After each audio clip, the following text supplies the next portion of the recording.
Bonjour à toutes et à tous. Vous savez, les mots, c'est bien plus que des lettres sur une page. Ils peuvent peindre des tableaux, construire des ponts.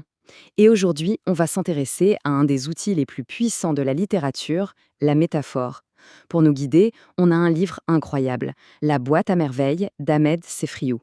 Alors, c'est parti pour un petit voyage au cœur des images. On commence direct avec la toute première phrase du roman. Écoutez bien ça. Ma mémoire était une cire fraîche. C'est fou, non? En une seconde, on a une image, une sensation. On imagine cette cire, encore molle, tiède, sur laquelle chaque souvenir vient laisser une empreinte. Ce n'est pas juste une information, c'est une expérience. Mais alors, c'est quoi le truc? Comment une phrase aussi simple peut être aussi puissante? Comment elle arrive à créer une image aussi nette dans notre esprit? Eh bien, le secret, il tient en un seul mot, la métaphore. Et c'est justement ce mécanisme qu'on va décortiquer ensemble.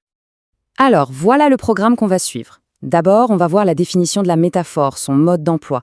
Ensuite, on apprendra à la repérer, à la débusquer dans un texte. Puis, on verra ses différentes formes. Et enfin, on se demandera pourquoi elle est si importante. Allez, on attaque. Première partie donc, le mode d'emploi. On va soulever le capot et regarder un peu la mécanique de la métaphore. Comment ça fonctionne, ce petit tour de magie qui consiste à rapprocher deux choses qui n'ont a priori rien à voir. Bon, la définition formelle, c'est celle-ci. En gros, la métaphore, c'est une comparaison, mais sans les petites roulettes. On enlève les mots comme, tel que, pareilla. Au lieu de dire « ma mémoire est comme de la cire », Sefri, lui, dit « ma mémoire était une cire ». C'est direct.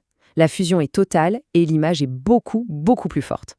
Pour bien analyser une métaphore, c'est assez simple en fait. Il y a 3 ingrédients à trouver.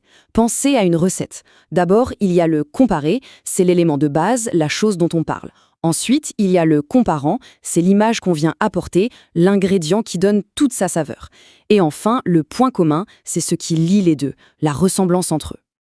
Prenons un autre exemple du livre pour que ce soit bien clair.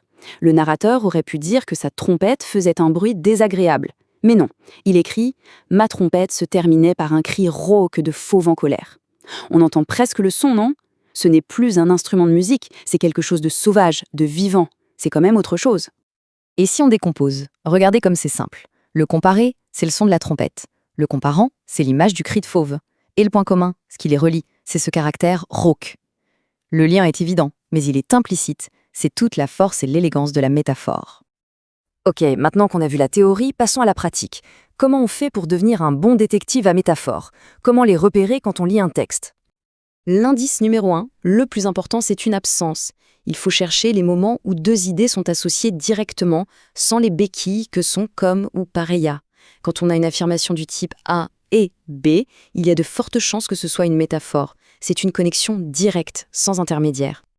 Alors attention, maintenant on passe à un niveau un peu plus subtil, un petit défi. Sefri écrit à un moment donné « un nid douillet à l'abri du vent ».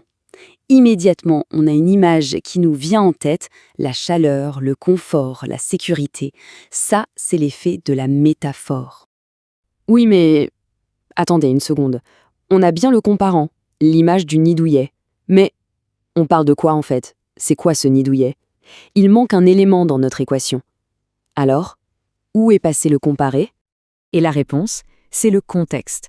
C'est ce qu'on appelle une métaphore in absentia, c'est-à-dire en l'absence du comparé. Il n'est pas dans la phrase elle-même. C'est en lisant ce qui se passe autour qu'on comprend que ce nidoyer, eh bien, c'est la chambre de Lala Aïcha. C'est plus subtil, mais ça rend la lecture encore plus active. Bon, maintenant qu'on sait les repérer, il faut savoir qu'elles peuvent se présenter sous différentes formes. Une métaphore, c'est un peu un caméléon. Elle peut prendre plusieurs apparences grammaticales. C'est un peu plus technique, mais c'est très utile. Regardez ce tableau, c'est fascinant. Parfois, la métaphore est un nom, l'ivresse verbale. C'est comme si les mots étaient de l'alcool. Parfois, c'est juste un adjectif, un jaune anémique. Ça donne à une couleur une caractéristique humaine, la maladie. Ça peut aussi être un groupe prépositionnel, comme des flammes de colère. On sent la chaleur, la brûlure de l'émotion. Et le plus fort, je trouve, c'est avec un verbe. Le sang déserta mes joues. Le sang devient un soldat qui quitte son poste. C'est juste génial. Ok, on a vu ce que c'est, comment ça marche, comment la trouver, mais au fond, la question la plus importante, c'est pourquoi? Pourquoi les auteurs s'embêtent à faire tout ça? À quoi ça sert une métaphore? En fait, le pouvoir de la métaphore est multiple. D'abord, bien sûr, ça crée une image forte, poétique, qu'on retient. Ensuite, ça permet de mettre l'accent sur une caractéristique très précise, comme le côté rauque du son de la trompette. Mais son plus grand super-pouvoir, c'est peut-être de rendre concret ce qui est abstrait.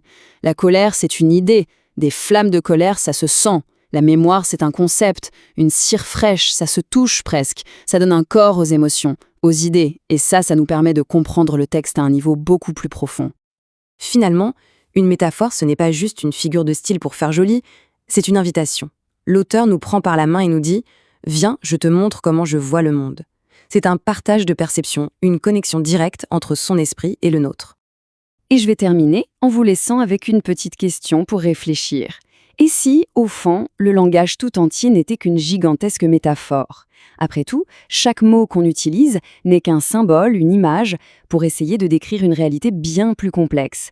C'est une pensée un peu vertigineuse, mais ça montre à quel point on pense avec des images, bien plus qu'on ne le croit. Merci d'avoir suivi cette analyse et à très bientôt.